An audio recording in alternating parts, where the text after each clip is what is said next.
I beg to move that this House do now adjourn. The question is that this House do now adjourn. Derek Thomas.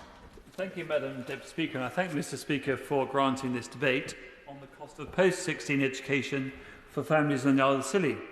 I've yet to stand up in this chamber, Madam Deputy Speaker, unless to raise an issue that has been raised directly with me by a constituent. Today is no exception. I rise to raise an issue that has not been raised by just one constituent. In fact, several constituents, all parents, met with me last month to set out their concern. The Isles of Scilly is unique in so many ways. Situated 28 miles off Land's End, a beautiful part of the UK, fantastic part of my constituency, and I've often spoken in this chamber about the unique environment on the islands, but the people of Scilly face unique challenges also, or almost unique. As I prepared for this debate, I found that there are in fact 2 local authority areas in this country with no sixth form provision. One is the Isles of Scilly, the other is the City of London. So the situation is not absolutely unique. The consequences, however, are. Young people in the City of London can walk to a sixth form college or pay 85p for a bus ride. The buses are rarely cancelled because of stormy weather or high seas. And unlike the Solonian ferry, they run all year round. More to the point, the young people can go home to their families at the end of each school day. This option is not open to the families I met on Scilly. They know they have to send their young people to stay on the mainland to fulfil the statutory requirements. But, as one of my constituents told me, the decision about where to go was based on accommodation, not educational preference. The lucky ones could stay with family or friends on the mainland. I should perhaps say lucky one. If the council unofficial survey is accurate, everyone else had to choose between staying with a host family or a boarding school. At last year's Ofsted report into Scilly's Children's Services, it said, to access post-16 education, children must live far away from home on the mainland. This adds to the potential for social, emotional and mental health challenges and additional safeguarding risks for some children.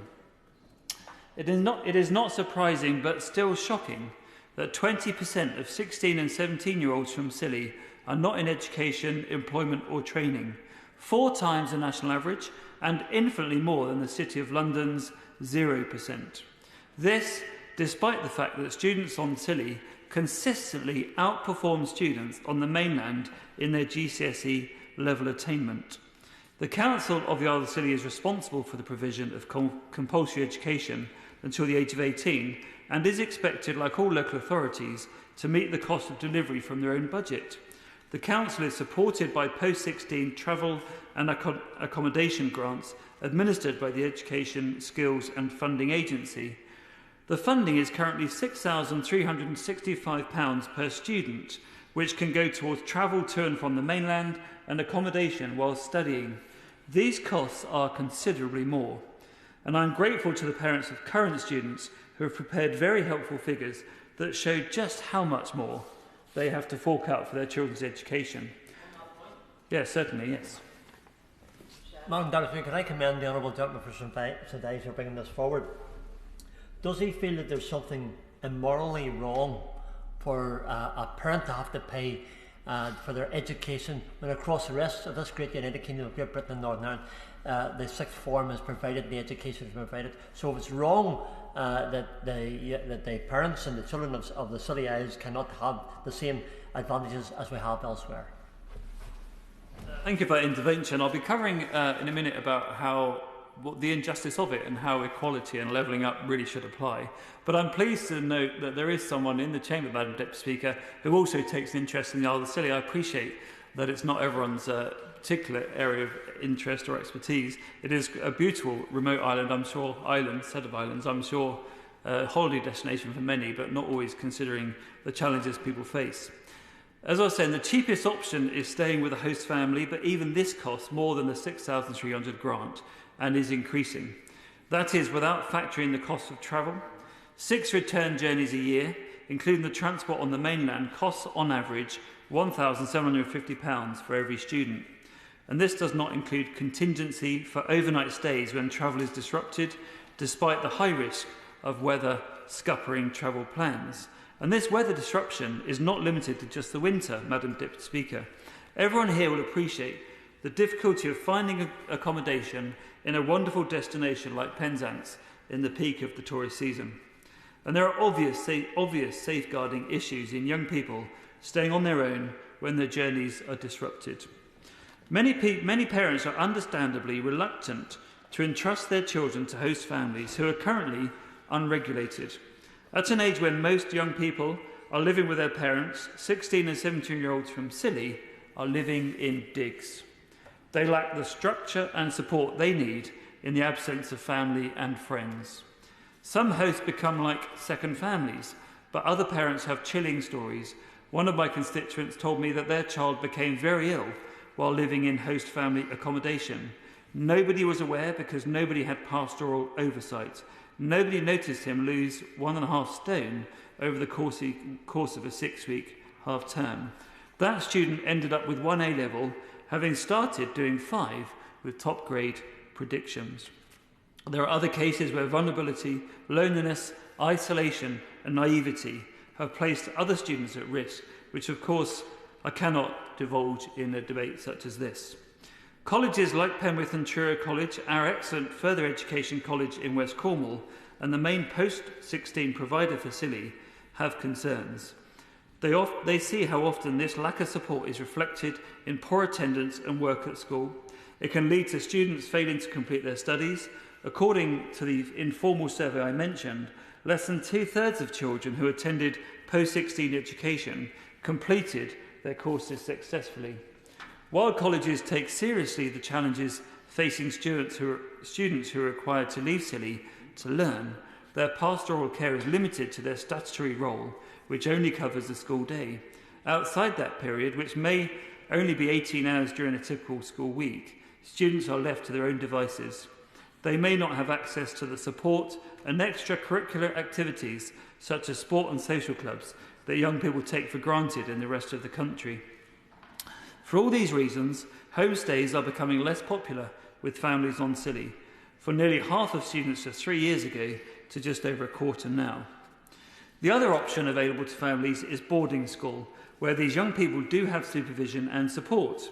There are a number of state boarding schools in the southwest, but as was kind of hinted at by the intervention, the education itself is free, the board and lodging is not. According to the parents' figures, the shortfall can be as much as £13,000, including travel costs, per child. Again, this does not include contingencies or incidental expenses. Many students never see their sixth forms until the first time they arrive in September. The cost of visiting beforehand is not covered by the grant and is just not achievable. The cost of living is already high on Scilly because of freight costs, and salaries are lower than average, and yet families on Scilly are forced to pay for their 16 and 17-year-olds to have the same opportunities as everybody else. What is more, when their children have finished their A-levels and are thinking about higher education, their families are already saddled with debt and reluctant to take on more. Whilst I'm aware that the Department for Education is already reviewing the policy in relation to Scilly post-16 education, it's my understanding that a robust equalities impact assessment has not yet been undertaken by government. It is, however, very clear that families on Scilly do not have equal access to post-16 education. The Council on the Isles of Scilly, who I've been working very closely with on this issue, has suggested a grant of £15,000 per student per year is required to ensure financial parity with those on the mainland and to meet the additional increased costs to enable the students to continue in their education or training.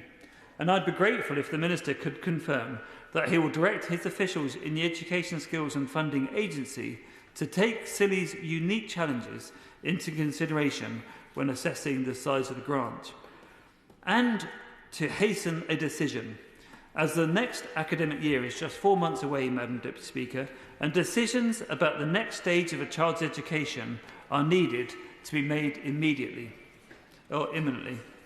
When I corresponded with the Minister's predecessor, the Right Honourable Member for Harlow, he made the point that young people all over the country have options to study in diverse and widespread locations, and it would not be financially feasible for local authorities to fund all the costs this involves.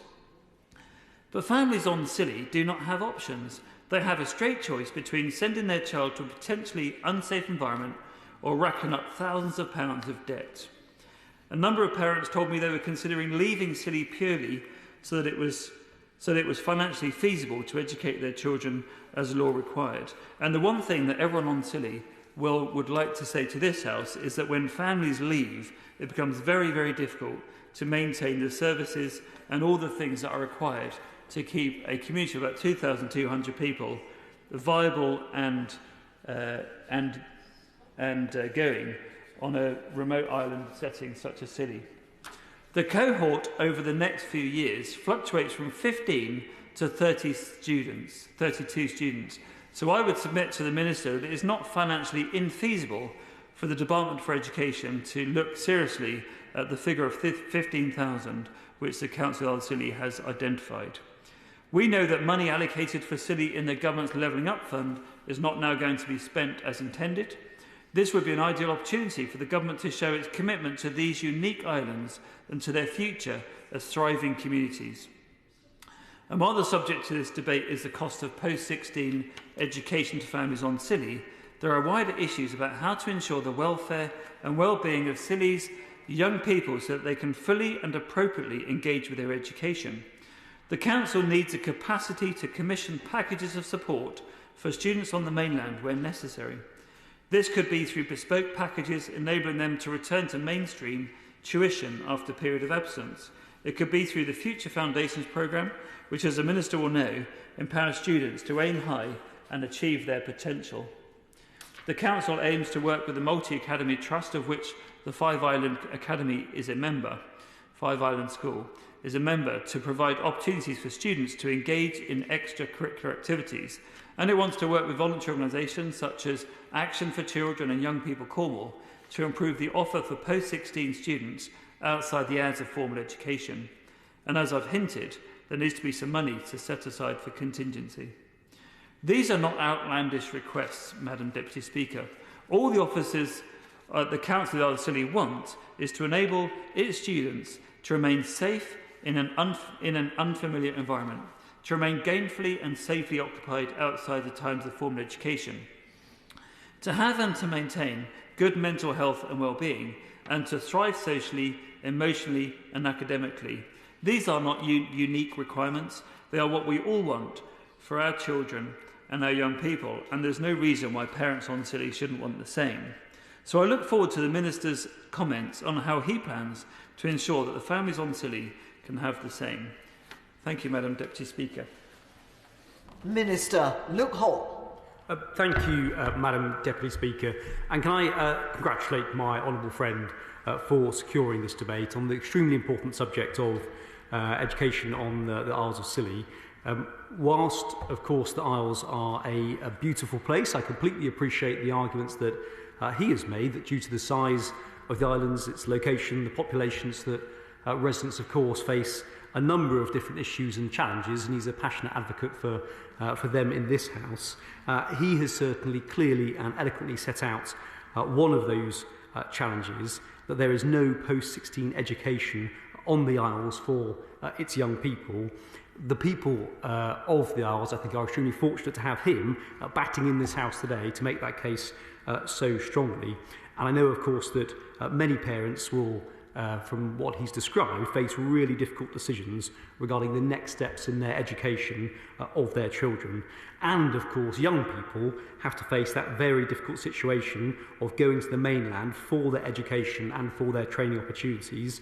And as he said, this involves travel, it involves living away from their homes at actually a relatively young age, which must be extremely daunting for them and no doubt create a number of different challenges. I think he set out very clearly the emotional and well-being issues that young people on the Isles face, and it was certainly, I think, a point that was made eloquently and with force. I think this is no doubt probably a set of issues that's difficult both for parents and for young people too, and actually completely sympathise with them, listening to the strong arguments that he's made. As my honourable friend has mentioned, all young people in the Isles, like across England, have to continue in education or training until they are 18. Young people can choose to participate through full-time education, a job or volunteering, combined with part-time study, or by undertaking work-based training such as an apprenticeship. And of course, the government provides funding for a range of education training opportunities for young people to undertake. And continuing in education and training means that young people are given the opportunity to develop skills and qualifications that open doors for them to future employment, and to help them make the most of their potential and earn more over the course of their lifetime. Empowering young people to gain the skills they need to climb that ladder of opportunity into successful careers or study further is a top priority for us and DFE, and I think across the wider government too. So it's the immense credit of all the residents on the Isles of Scilly that, despite the unique and no doubt often challenging barriers that they face, that they are so determined to overcome all of them so that their children can continue into post-16 education and training. And of course, that point that they have so much so many more of those challenges than those on the mainland in many different instances, and challenges in accessing the benefits and opportunities that people on the mainland often enjoy. To support our commitment to ensure that young people across England, wherever they live, get high quality education opportunities, we are boosting 16 to 19 funding by an extra £1.6 billion in 24-25 compared with the financial year 21-22. We made further investment of £185 million in 23-24 and £285 million in 24-25. And overall, in the academic year 23-24, nearly £7 billion was allocated to institutions in programme funding for 16 to 19 education in order to help ensure that every young person has access to an excellent education. Young learners in Cornwall, which would include learners, of course, from the Isles, will benefit from this extra funding through receiving a high-quality teaching and learning experience in high-quality facilities.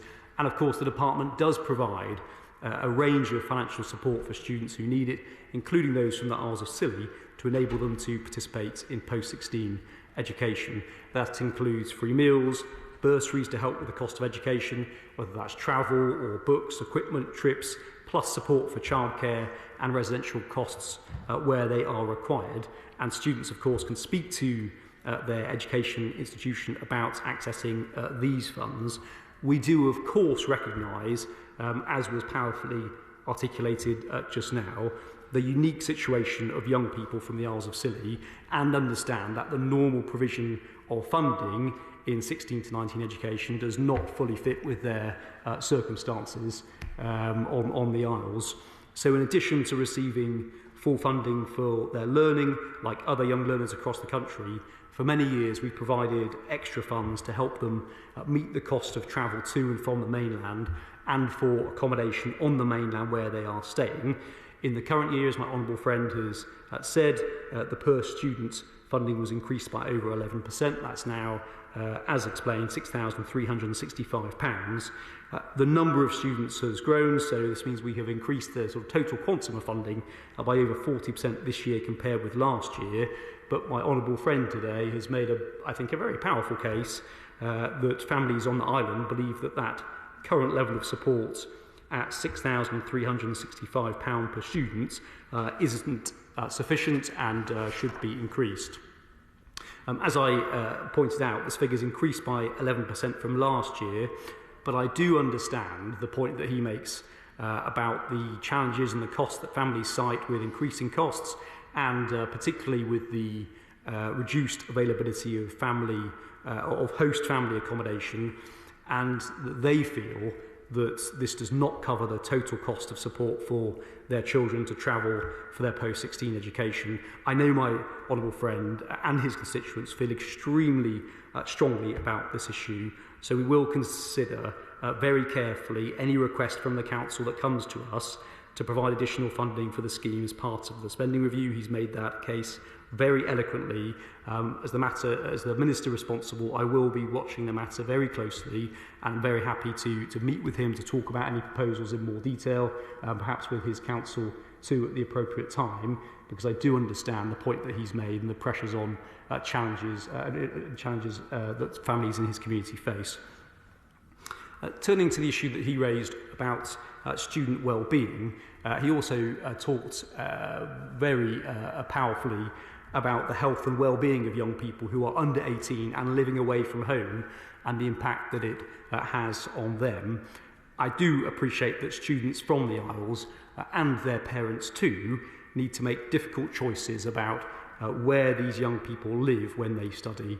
And we heard that some decide to place young people with host families on the mainland, while some opt to take more expensive options like state boarding schools.